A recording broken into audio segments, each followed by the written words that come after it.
ये negative propaganda आम आदमी पार्टी के खिलाफ तो भाजपा शुरू से करती आ रही है। कोई इसमें हैरत अंगेज बात नहीं है, कोई नई बात नहीं है। सच का सामना नहीं कर पा रहे आप लोग। सच का सामना भाजपा नहीं कर पा अखबारों रही। के जरिए दिखा रहे काम, जैसे भाजपा करते वही काम आप कर रहे हैं। भाजपा जो काम करती है, अगर हम करते तो हमारे पास भाजपा जितने पैसे होते हैं, हमारे पास भाजपा जितनी एजेंसी, तो घोटाला किया ना, शराब घोटाला, कमाया पैसा आपने। कोर्ट्स, जजेस, तमाम चीजें हमारे पास होती शराब हैं। घोटाला में कमाया तो है, पैसे वही लगा रहे हैं चुनाव प्रूफ में। हुआ। हमारा संविधान कहता है innocent until proven guilty. Guilty साबित हुआ नहीं है, ट्रायल आप चला नहीं रहे हैं। 2-2 साल से हमारे लीडर्स को, नेशनल लीडर्स को बंद करके रखा हुआ था आपने।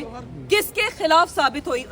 मनी ट्रेल एस्टैब्लिश करके बताइए, साबित करके बताइए कि घोटाला हुआ है। आपके कहने से घोटाला नहीं हो जाता है। जबकि दूसरी हो, चाहे कांग्रेस पार्टी हो, चाहे आम आदमी पार्टी हो, चाहे समाजवादी पार्टी हो, तमाम ऐसे ऑपोजिशन लीडर्स हैं जिन्होंने भाजपा के खिलाफ time and again cases proof करके बताया कि कहां घोटाला हुआ है। लेकिन उस पर कहीं कोई एक्शन नहीं लिया गया, कहीं कोई बात नहीं रखी गई, कहीं उस चीज की तुलना मीडिया ने भी नहीं करी, क्योंकि मेन स्ट्रीम मीडिया कहीं ना कहीं हम सब जानते हैं कि गोदी मीडिया बना हुआ है, बिका हुआ है, सच्चाई और हक की बात नहीं करेगा। राहुल गांधी ने आप लोग का लंदन पेरिस उजागर किया ना, देखिए उनके चैनल पे दिखा रहे हैं, ये है लंदन पेरिस, नाले दिखा रहे हैं, सफाई नहीं है दिल्ली में। देखिए, राहुल गांधी जी एक बहुत ही सीरियस नेता हैं, लीडर ऑफ ऑपोजिशन है। इंडिया अलायंस होने के नाते हम सब उनकी बखूबी इज्जत करते हैं, उनकी बातों को सर आंखों पे भी रखते हैं। लेकिन कहीं ना कहीं दिल्ली में आम आदमी पार्टी का अस्तित्व इतना स्ट्रॉन्ग है कि हमें ममता दीदी ने भी सपोर्ट दिया है, हमें अखिलेश भैया प्रचार ने का आम सपोर्ट आदमी दिया पार्टी है। बस प्रचार का। आप लोग रोहिंग्या को बसा के दिल्ली का चुनाव जीतना चाहते हैं, भाजपा अच्छा, मुझे लगातार एक कही बात है। बताइए, रोहिंग्या दिल्ली में कौन से रास्ते से आते हैं? दिल्ली बांग्लादेश बॉर्डर पे लगता है क्या? या बांग्लादेश के बॉर्डर पे कहीं पे अगर दिल्ली का कोई इस तरह से सुरंग निकल रही हो, रास्ता निकल रहा हो, तो आप बोल दीजिए कि हम लेके आते हैं। लॉ एंड ऑर्डर किसके पास? भाजपा के पास। सिक्योरिटी किसके पास? भाजपा के पास।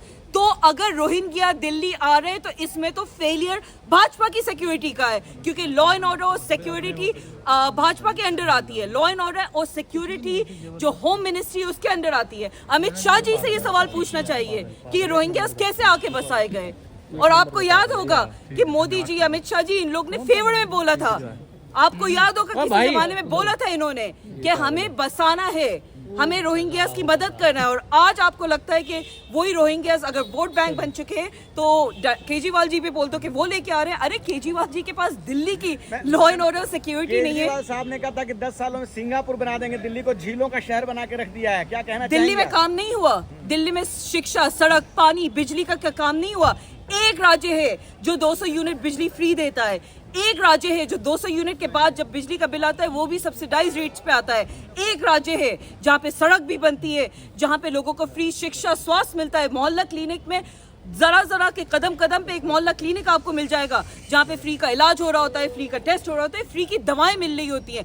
महिलाओं की बस राइड फ्री के, ये जो सपना था ये कब से हकीकत में तब्दील होकर लोगों के सामने है। जनता क्यों आम आदमी पार्टी को वोट नहीं देगी? और आप जो बसों की बात कर रहे हैं, जो उसमें पायलट थे वो सड़कों पे संघर्ष कर रहे हैं। सवाल छोटा। देखिए, आप एजुकेशन की बात करिए, तीसरा सवाल है तो जो एजुकेशन शिक्षक थे वो भी सड़कों पे संघर्ष कर रहे हैं। एजुकेशन का जहाँ तक सवाल है, आपको मौका लगा यूपी के स्कूल्स देखने का, गुजरात के स्कूल्स देखने का? आपको याद होगा जब ट्रम्प आ रहे थे तो बाकायदा से एक फेक स्कूल बना के बता दिया गया कि नहीं हमारे यहाँ भी स्कूल्स है। पता चला कि वो तो बाकायदा से सिर्फ दिखाने के लिए बनाया गया है। कोई गुजरात का सरकारी स्कूल इस लायक नहीं था कि ट्रम्प को लाके दिखाया जा सके। उत्तर प्रदेश के स्कूल्स में बाकायदा से गाय, भैंस, बकरियां पल रही होती हैं, बंधी हुई मिलती हैं। वुमेन जो महिलाओं के लिए, बच्चियों के लिए टॉयलेट्स हैं उसमें दरवाजे तक नहीं होते। आपने केजरीवाल जी कहते थे कि हम कट्टर ईमानदार जी, हैं, बिल्कुल। बाकी सब चोर हैं। जी। आपकी पूरी कैबिनेट जेल चली गई, खुद सीएम साहब जेल गए थे। आपके जो वादे थे ईमानदारी के वो कहाँ गए? आप मुझे ये बताइए कि हमारा संविधान एक चीज कहता है, जो अभी थोड़ी देर पहले मैं कह रही थी कि इनोसेंट अंटिल प्रूवन गिल्टी। अगर आप किसी का गुनाह ही साबित नहीं कर पाओ तो जब तक वो गुनहगार साबित ना हो जाए वो शख्स इनोसेंट होता है, मासूम होता है। आपने कहा शराब घोटाला हुआ है, मनी ट्रेल एस्टैब्लिश कर देते, घोटाला पेपर्स पे बता देते। 1 रुपए का करप्शन आप बता नहीं पा रहे हो। एक के बाद एक आम आदमी पार्टी के नेताओं को आप जेल में बंद करते रहे और उसके बाद उनको सबको बेल मिली।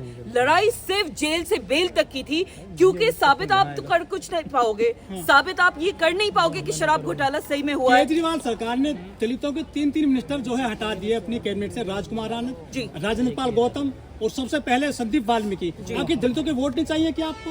ऐसा बिल्कुल कोई बात नहीं है। राजकुमार आनंद जी का अपना फैसला था कि उनको बीजेपी जाना था, तो जिसकी वजह से जब सारी के सारे लीडर्स को कहीं ना कहीं टारगेट करके जेल भेजा जा रहा था, पता नहीं उन्होंने कौन सा ऐसा उनको डर लग गया, उनको लग गया कि शायद इस वक्त भाजपा की वॉशिंग मशीन में जाके धुलना बेहतर होगा, वो चले गए। उनकी अपनी मर्जी थी, उनको कहीं से भी रोका नहीं गया। केजरीवाल जी एक तरफ कहते हैं कि मैं बाबा साहब को बहुत मानता हूँ, बिल्कुल। जैसे राजेंद्र पाल गौतम जी ने 22 प्रतिज्ञाएं दिलवाई, उन्होंने उनका इस्तीफा ले लिया।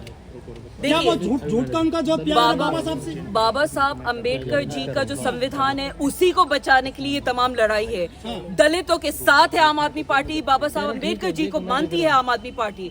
कहीं ना कहीं राजनीति में आप भी जानते हैं कि कुछ पर्सनल ताल्लुकात कभी कभार ऐसे हो जाते हैं कि आप उस तरीके से काम नहीं कर सकते जिस तरीके से आप करना चाह रहे हो। अगर ये रीजन है, और आपने देखा कि राजेंद्र पाल गौतम जी तो वैसे भी कांग्रेस में चले गए। मैम आप लोगों ने 2100 रुपए देने का वादा किया है, वहीं कांग्रेस ने 2500 का वादा कर दिया। महिला तो आप कांग्रेस पे भरोसा करेंगी, 2500 उनके लेंगी? अच्छी बात है कि कांग्रेस को कम से कम याद तो आया कि हमें महिलाओं को सम्मान राशि देनी है, हमें महिलाओं के लिए कोई संपत्ति अनाउंस करनी है। बहुत अच्छी बात है। ऐसा कहाँ से आएगा? अरबों रुपए खर्च करने पड़ेंगे प्रति महीना, कहाँ से लाओगे आप इतना ये पैसा? देखिए, मोहल्ला क्लिनिक में जो लोगों का फ्री इलाज, फ्री दवा, फ्री टेस्ट होती है, उसका पैसा कहाँ से आता है?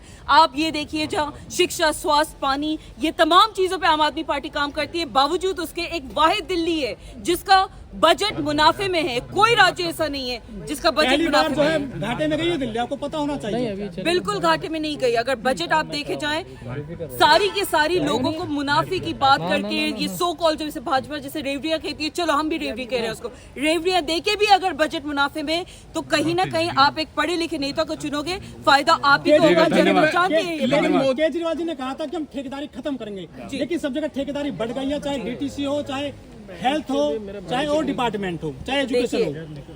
कहीं आपने कम से कम आधा टर्म ऐसा है आम आदमी पार्टी का, वो हमारे नेताओं को जेल में रख के बर्बाद कर दिया। बावजूद उसके फौरन दूसरे उन पोर्टफोलियोज में मंत्रियों को रख दिया गया। जनता का काम नहीं रुका, जनता की जो पेंशन रुकी हुई थी वो वापस से चालू हो गई।